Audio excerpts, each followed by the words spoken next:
Salut les amis et bienvenue dans cette nouvelle vidéo consacrée à Java. Alors comme je l'ai dit, pour terminer ici notre exploration tout simplement des tableaux à plusieurs dimensions, on va voir ici comment améliorer ici notre fameux script, histoire de pouvoir régler ici quelques petits soucis de performance.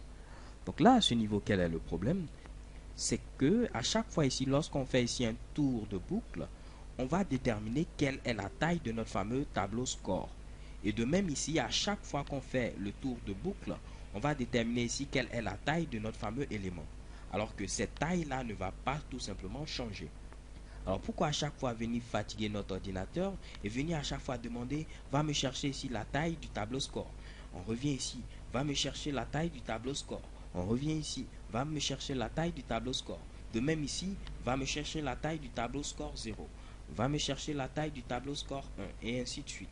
Donc là, c'est un peu fatigué ici notre fameux ordinateur alors que cette taille ne va pas changer. Alors ce que je peux faire à ce niveau, c'est également déclarer une autre variable que je vais appeler tout simplement len, qui va permettre de représenter tout simplement la taille ici de notre fameux tableau. Et je vais stocker ici cette expression au niveau de len. Et tout ce que j'aurai à faire, c'est mettre ici tout simplement ici len. Ok? Donc là, je peux remplacer tout simplement ici par nb row pour dire tout simplement le nombre de lignes. Et de même à ce niveau, je déclare une autre variable que je vais appeler ici nb et je mets ici column pour le nombre de colonnes. Et là, je n'aurai qu'à stocker ici ce même résultat là au niveau ici de notre fameuse variable. Et là, je n'aurai qu'à remplacer len par tout simplement nb row. Et de même, je vais remplacer ici ce que j'avais précédemment par nb ici column. Alors, vous pouvez me dire ici quelle est la différence. Alors, la différence, elle est énorme en question ici de performance. Dans ce qu'on avait précédemment, à chaque fois qu'on fait un tour de boucle, on recalculait à chaque fois ici la taille de notre fameux tableau. Alors que cette taille ne va pas changer.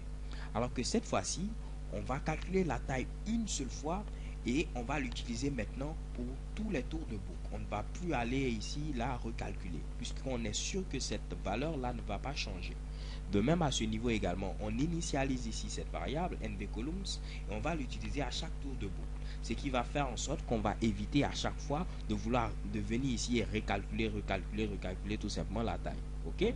Donc si je lance normalement, rien ne doit changer et chez Kebam on a le même résultat. Mais croyez-moi les gars, vous venez ici d'améliorer tout simplement votre programme en donnant ici une meilleure performance et également en accélérant tout simplement la vitesse d'exécution. Alors les gars, c'est tout pour cette vidéo. J'espère que vous l'avez apprécié. So thanks for watching. Don't forget to subscribe and have a nice day. Peace.